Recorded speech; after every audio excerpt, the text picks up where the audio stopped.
Hello అండి, అందరికీ నమస్కారం. ఈరోజు మనం కేరళలోని అత్యంత పవిత్రమైన స్థలాల్లో ఒకటైన సెయింట్ అల్ఫోన్సా సమాధి గురించి తెలుసుకోబోతున్నాము. అంతేకాక మార్గమధ్యంలో మన కళ్ళను కట్టుబడేసే మలరిక్కల్ లిల్లీ సరస్సు వైపు ప్రయాణిస్తాము. పూర్తిగా లిల్లీలతో నిండని సరస్సు కేరళ ప్రకృతి అందానికి నిజమైన నిదర్శనము.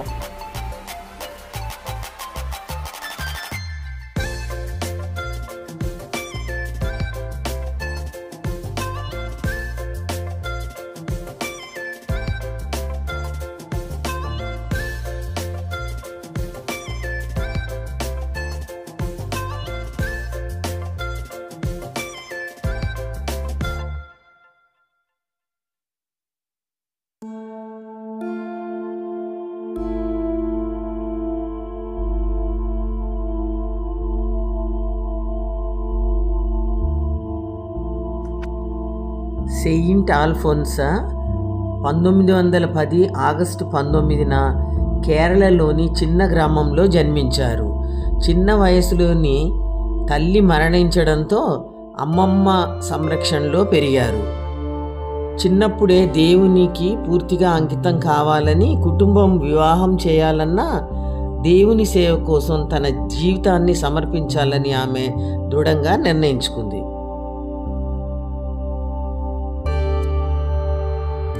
ఆమె ఫ్రాన్సిస్కన్ క్లారిస్ట్ కాన్వెంట్లో చేరి అల్ఫోన్సా అనే కొత్త పేరును గ్రహించి కాన్వెంట్ జీవితంలో వినయం, శాంతి, త్యాగం, సేవా గుణాలను వ్యక్తిత్వంగా మలుచుకుంది. జీవితాంతం అనేక వ్యాధులు ఎదుర్కొన్నప్పటికీ దేవునిపై నమ్మకం ఒక్క క్షణం కూడా తగ్గలేదు.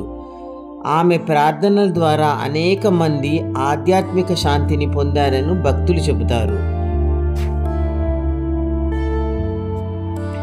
1946 జూలై 28న అల్ఫోన్సా 36 ఏళ్ల వయసులో దేవుని సన్నిధికి చేరింది. ఆమె సమాధి కేరళలోని కొట్టాయం జిల్లాలో ఉన్న భరణం గనం గ్రామంలో సెయింట్ మేరీస్ ఫోరెన్ చర్చ్లో ఉంది.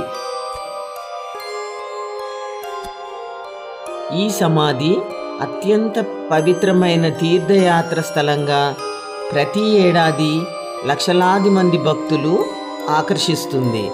సమాధి ముందు భక్తులు కొవ్వొత్తులు వెలిగించి తమ కోరికలను నెరవేర్చాలని ప్రార్థిస్తారు.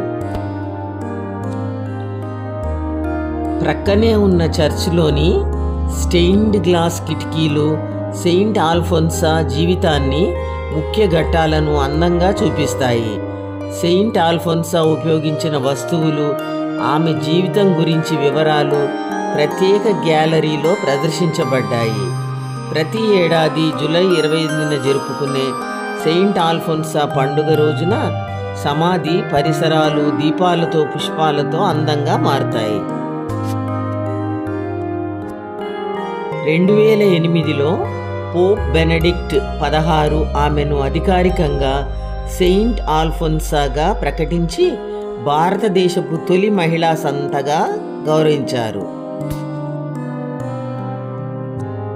ఆమె జీవితం, త్యాగం, అంకిత భావం ఇవాళ కూడా ప్రపంచవ్యాప్తంగా లక్షలాది మంది భక్తులకు ఆదర్శమై నిలుస్తున్నాయి.